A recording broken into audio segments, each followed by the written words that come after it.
It's a very pleasant Tuesday at the range in February. We got like 53 degrees. Starting to get some clouds now, but the sun was out earlier. It was really nice. But we're here all set up. If you look down range there, we got a target down at 100 yards. Got the chronograph set up there. And here on the bench, we have Glenda. And Glenda, for those of you that have not seen her, is a Glenfield 30 that I set up with a Lever Scout mount, the XS Lever Scout mount, and a loopholed intermediate eye relief scope, scout scope. There's been a series of videos on these, catch those if you haven't. But anyway, we're here to test a load suggestion from my friend Georgia Boy 44. And what we're using is we're going to be using, I didn't have Starline brass, so we couldn't use Starline brass, but we are using some nice Federal. And I loaded these rounds in a live stream a while back. Some of you saw I did 20. This was previous load data. This is not what we're shooting today. This is what we're shooting today. So Starline brass, it was sized with a RCBS full-length sizing die. I adjusted the headspace to fit this rifle's chamber pretty well, and trimmed with the LEE trimmer and CCI 200 primer. This is the Hornady 160 grain FTX bullet that Georgia Boy had good luck with in his Glenfield 30. So I kind of followed his lead, and we're using Lever Evolution. So 35 grains. That's a charge that was well within the range that's published, so I feel comfortable with that. Same overall length. And I did some with factory crimp and some that don't have a factory crimp. We'll start with the non-crimped ones here. I can't remember if I shot this rifle at 100 yards or only 50 the last time I had it out, but we'll give it a try, see how it goes, get some chrono data and see if it groups. Now this scout scope, it's low power, so you know, this is the let's see, what does it say there? Scout. I think it's only like 1.5 power. Let's make sure that I know what I'm talking about here. I've forgotten already since I've set this up, but there are a lot of videos of setting this up. I'm trying to see if I can see the writing on there out in this light. Let's see, FX2. I think it's 2.5 power. So, you know, down there at 100 yards, I've got a regular sighting in target that's a red center, and we'll take a look at that. I do have the target camera going down there. I'm assuming it's recording, and we probably should go out here and turn the chronograph on. It was kind of saving battery. I think I have this set up well. Took quite a few sights over it, and it looked pretty good. And we'll see if we can get some velocity numbers out of it.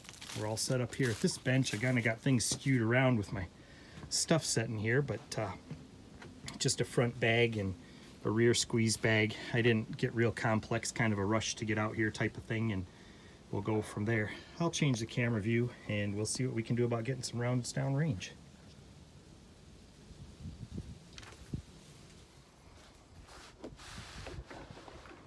Okay, I think I have things arranged in a way that I can deal with. Try not to lose my papers here. Load data is trying to blow away. It's not real windy, but a little bit blustery. I think it's supposed to rain here this evening, but once again, 35 grains of the Lever Evolution on the card, the load recommended by Georgia Boy 44. He's been waiting for me to shoot these. He's been very patient. I've kind of been dragging this out a little bit. Let me see if this is an okay view for everybody. Yeah, you can see me. Lever gun off the bench, it's always a hassle, but let's go ahead and chamber one up here. Now this is not crimped.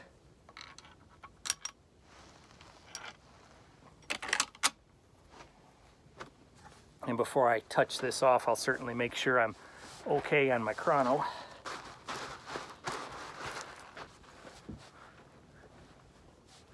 Yeah, I think that's going to be all right.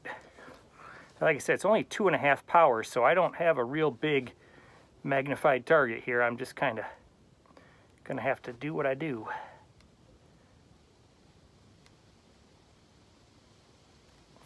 All right, we're hammered back.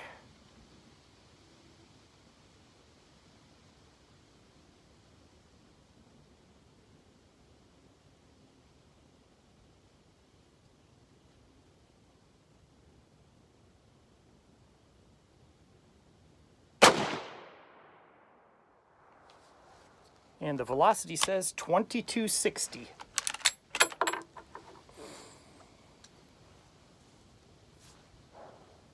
Round corners on the primer.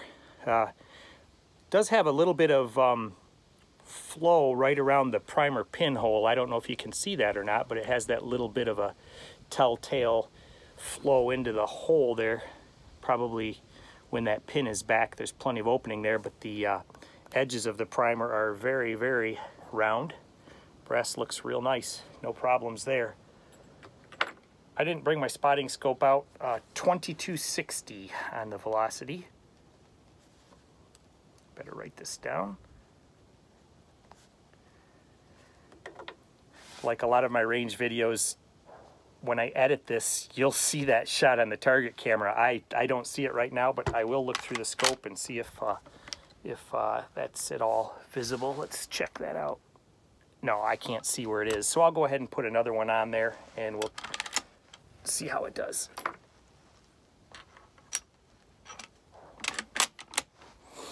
I suppose I could have set up the spotting scope.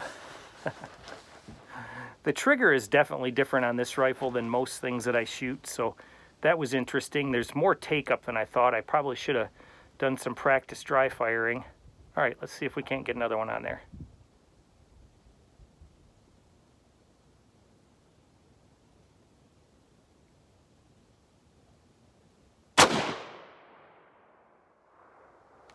$22.97 that time.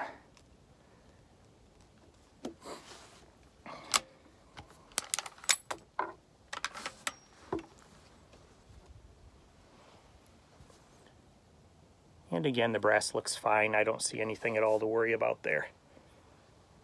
Now, when I size my 30-30, I size it as if it were a rimless cartridge. I try to make contact with the shoulder and the rim if I can.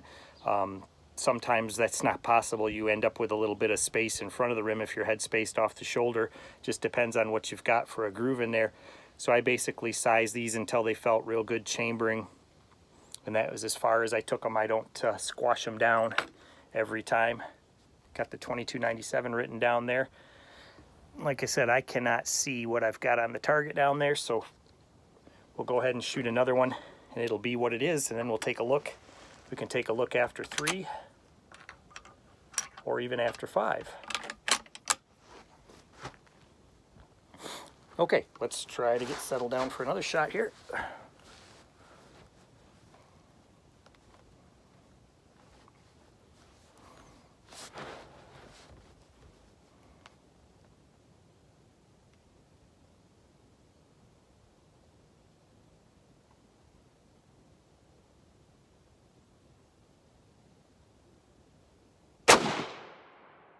Thought the hold was pretty good. 22.77 that time. All right, well, since I cannot see that target, I think I'll go ahead and walk down there and see what I have. And I'll talk to you guys in a minute. Well, okay, I don't think we're gonna complain about that. Maybe old Georgia boy down there knows what he's talking about. We easily got a 2-inch group just coming right out cold. I don't know which one was first, which one was second, but wow. Maybe I should end this video here and just go home and call this a success and say that, yeah, Georgia boy's load shoots. Not bad at all. Let's go back and do the last 2 in this 5-shot group and see what we come up with. Be interesting to see, especially after walking down here and moving things around a little bit. I brought some target pasters down so that I could change things, but that certainly doesn't warrant any correction to the scope at all. You know, when you got a low right and a high left and one in the center out of 3, I guess the average is right in the middle. So let's go back and put 2 more shots on there and see what happens and evaluate further from there. Well, before I put any more shots on that target and ruin it, I'd just like to recommend that if any of you guys have questions about 30-30 load data, just dial 1-800-GEORGIA. That's 1-800-GEORGIA. Ask for Richard, and he'll fix you right up with some 30-30 load data that on your first 3 shots, that's what you get, right in the middle. figure I better put that announcement out there before I go and mess up this target like a bozo. But I think old Georgia boy is steering me in the right direction here. So let's put the last 2 of that 5-shot group on and then see how that goes. And then I might just say my work is done. It works. I think from here, I just have to work on my shooting. I think the rifle and the ammo is doing its part. I just got to work on, especially with a 2.5 power scope, I just got to work on my hold. If this had more glass on it, I think this would be dynamite. I do like the scout scope setup. And the thing that I like about it is you have space. I'm shooting with both eyes open. You're probably seeing that. I'm trying to shoot with both eyes open, which I'm usually successful at. Sometimes you'll see me adjusting focus, moving my eyes around and things like that, playing with the light and trying to see things the way I want to see them. Less with a scope than with iron sights, but I like the clearance. It's nice to, you know, and obviously this is not a violent rifle by any means, but it is nice having that space and a big field of view with both eyes open with the lower power scout scope. It's a real nice way to shoot. So let's go ahead. Let's say we had 2260, 2297, and 2277. So the velocities aren't as consistent as I'd like to see, but then again, it's an overcast day, inexpensive chronograph. It's probably somewhere in the middle there. If it stays, you know, with this setup at 100 yards, if it stays inside of 2 inches, I can't complain about that. I'm not going to worry about the velocity. I would feel very comfortable using these in the field. You know, around here in Michigan, up north, 100-yard shot is seldom. Downstate here, we don't shoot center fires like this. We shoot the straight-walled cartridges or shotguns or muzzle loaders. In my years of hunting, I think the longest shot I've ever taken was 65 yards. So, you know, down here, that's plenty. And I think that up north in the woods that we typically hunt in northern lower Michigan, that 100-yard shot is way plenty of range, and 30-30 is plenty of power too. So I think this would be a good setup. I did buy some sling swivels for it and get that taken care of so it would have some the ability to be slung in. You know, the rifle, it's a nice rifle. You know, it's got typical old rifle wear. I don't think it was, I think it sat around a lot more than it was used. It didn't show, when I took it all apart, it had very little evidence of use. So it's in good shape, but I would be willing to put a set of sling swivels on it, and I think it would be a really nice whitetail hunting in Michigan rifle. So I'd very well, if I get up north where 30-30 is a viable cartridge, I think I would pretty much, I'd consider this one. So I guess I got this loaded up. I should probably put the round down range here. See what we get. Well, let's try not to ruin Georgia boy's target there. He's giving us good load data. Everything's looking pretty good if I don't screw this up.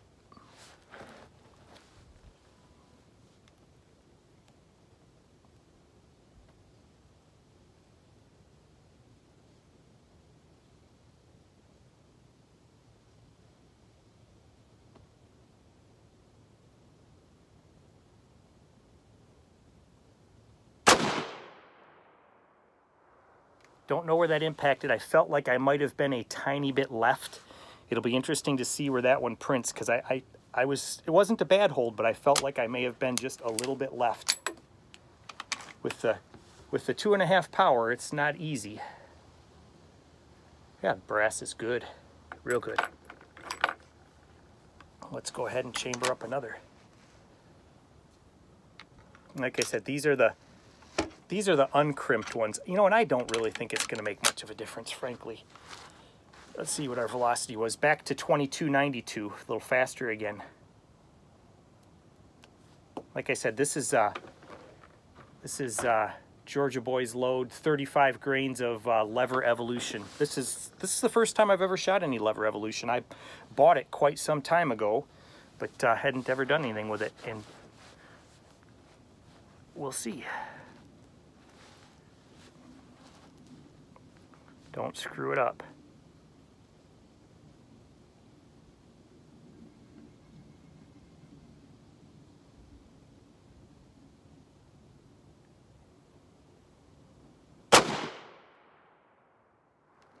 $22.68.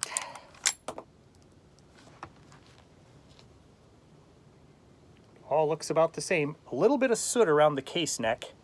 Looks like it could probably stand a little bit more pressure. 2268. Okay, well, by the time you guys are seeing this, you'll know if I screwed that up or not. Like I said, I felt that shot number 4, I may have been just a smidgen to the left. It'd be interesting to see where it impacted, and I didn't have a good read on that last shot. It felt pretty decent. It's not a target rifle. It's a hunting rifle, so we're doing what we can with it, with this setup that I've made to be convenient in the field. And let's go down and see.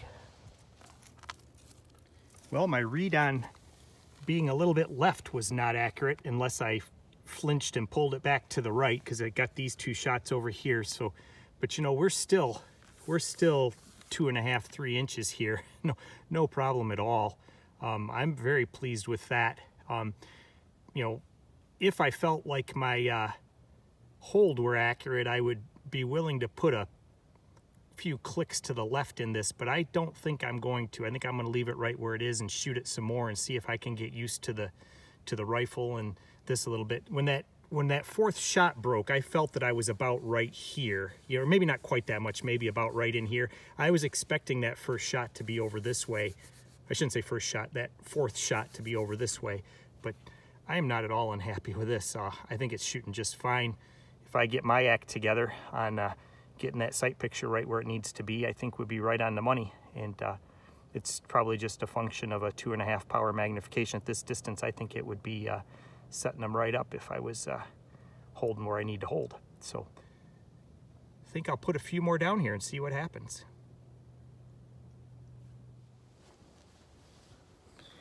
I think what I'd like to do next is shoot 5 that have the factory crimp with the LEE Factory Crimp die.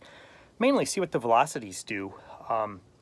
Say we're 2260, 2297, 2277, 2292, and 2268 with no crimp. Let's try the ones with the crimp and see what we do. I didn't change the target out. I suppose I could. The target camera ought to tell us which ones are which for any kind of a testing. I don't think the point of impact is going to be any different. I think we might see a little bit difference in the velocity, but probably not much. Let's evaluate it. Let's give it a try and see how they do.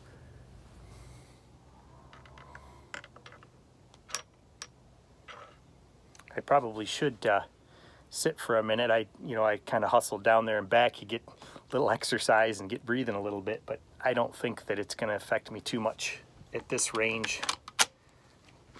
It might, but hey, you know, if I was out in the field, my heart would be pumping if I was shooting at something, so I guess I need to learn to deal with it. Suck it up, Buttercup. Put her down range. Get her done, Pee-wee.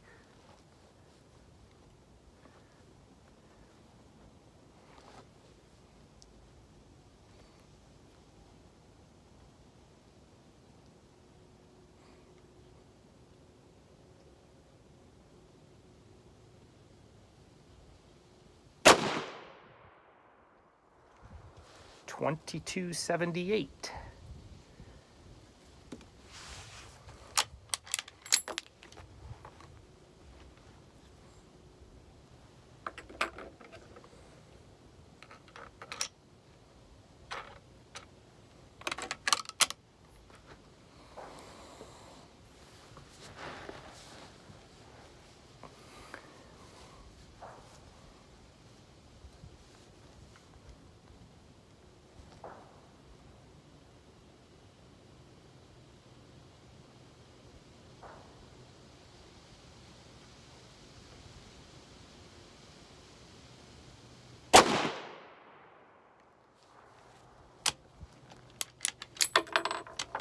And that one was $22.71.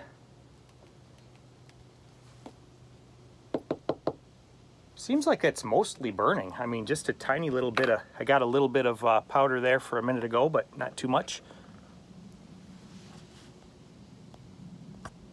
Hey, got a notification here that one of the eBay auctions that I'm watching, special offer from the seller. I hope that didn't affect my video here.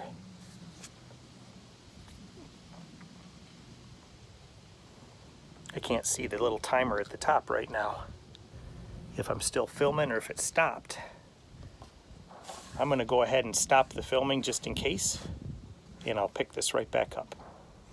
Okay, I just wanted to be safe, make sure I was still recording. I know Georgia Boy's been waiting for this video, so when that notification popped up, I was hoping it didn't kill my video. It didn't, but I shut it off for a second just to make sure. I'm watching an auction on a shell plate for one of my reloading presses and got an offer from the seller, discount. Oh, that's part of the fun of all this, is shopping for the things and trying to find the deals and all that. Okay, let's try shot number 3 with Richard's load with the factory crimp.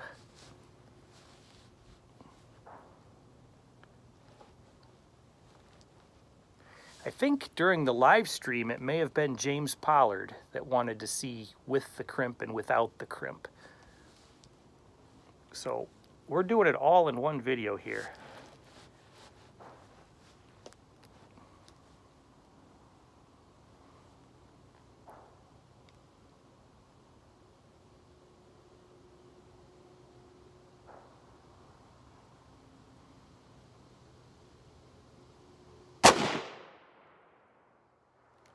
That one was a little slower, 22.58.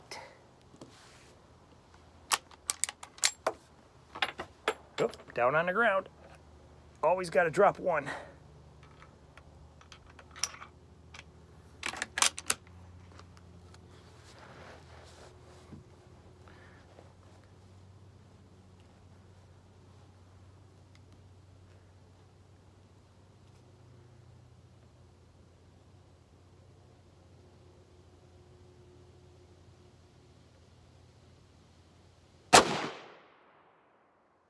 Whoa, that one was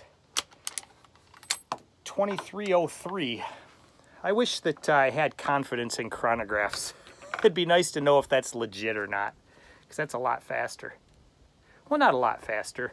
I mean, we had a 22.92 in the first group of 5, so, but, you know, I don't ever know what to believe with a chronograph, if it's right or wrong. It is overcast today. Who knows? I've been thinking about trying a magneto speed to see if it's more consistent. I know that people get all upset about accuracy testing with that. It's going to be different when you take it off. I agree, but I could do my velocity testing and my accuracy testing separately. I could catch some chrono numbers and then shoot more shots for accuracy, make sure my point of impact is okay. I don't know. I don't have a lot of confidence in my inexpensive Caldwell chronograph. I mean, I think it does as good as a Caldwell chronograph can do, I suppose, or any of these budget-friendly things.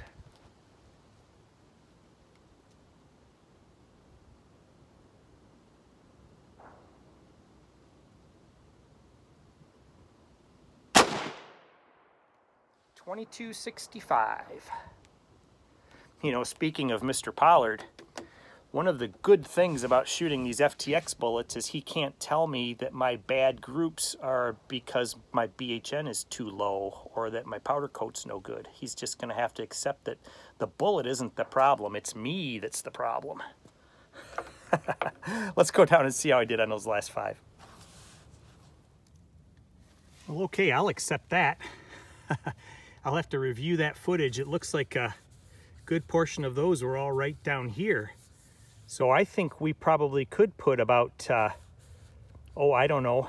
We could probably put about, I think that's quarter MOA clicks on that. It might even be half, but I think we could put the equivalent of 2 MOA to the left on that and bring it back in. And, you know, remembering what that target looked like, seems like it was like 1, 2, 3, 4, 5 in that first group, maybe something like that. So I think most of those ones in the factory crimped group were down here. This test may be worth trying again and see if it does the same thing again. And if that's the case, then, you know, certainly the factory crimp is easy enough to apply. Are there 2 in that hole? Yeah, there's 2 there. So 1, 2, 3, 4, 5, 6, 7, 8, 9, 10. Yeah, that's all 10 shots. So heck, for the first time out at 100 yards, I'm very pleased with this because it looks like that last group of 5 was even better than the first group. I think this one might have been in that group and then 4 of these down here. So, golly, hey, I think Georgia Boy's onto something with that 35 grains of Superformance. So, let's wrap this one up here and consider doing this test again on another day. Maybe with a little less talking and visiting, where I could concentrate on the groups a little bit and see if I can't do the best I possibly can with my shooting and do the justice to this rifle and load that it seems to be due. And thanks, Georgia Boy, for the recommendation, and thanks for being patient, waiting for me to get it out to the range. I'll talk to everybody soon. Thanks for watching.